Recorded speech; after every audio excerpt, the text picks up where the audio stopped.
I still am wowed by the fact that this few minutes has this lasting impact some 10 years later.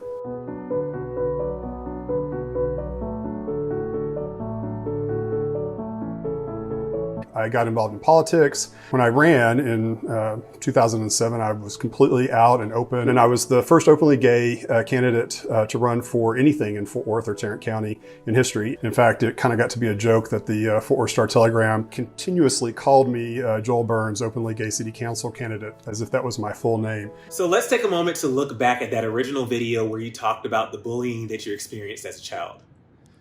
When I was 13, I was a skinny, lanky, awkward teen who had grown too tall too fast, who would stumble over my own feet. I was a band dork. I played basketball, but not very well. I was teased like all kids, but I was fairly confident, and I didn't let it bother me much.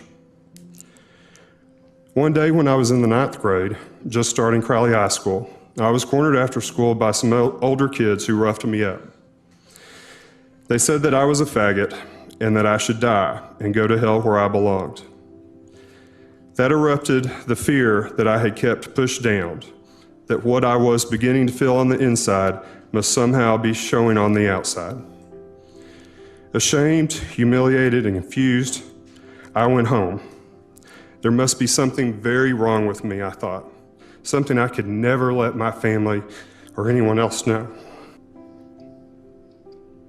I think I'm going to have too hard a time with the next couple of sentences that I wrote. Well, it's been a few years since I've even seen that myself. I haven't watched that in at least a couple of years, and it takes me right back there. I get a lump in my throat, and it's those kind of experiences when you're in your adolescence of, like I described, stay with you forever. They're like scars that you never get rid of. You can kind of make them up and doctor them up, and you ultimately heal from them, but they're still always there. And I sat down that morning and I started reading about a young man named Zach Harrington in Norman, Oklahoma, who had committed suicide in the couple of days prior after attending a city council meeting in Norman, Oklahoma. And I literally got up, and my council colleagues looked at me like, we still have 4 more hours of this. I said, Mayor, I need to let you know that I'm going to use my council members announcement period to talk about a bunch of recent teenage instances of teenage bullying and suicide.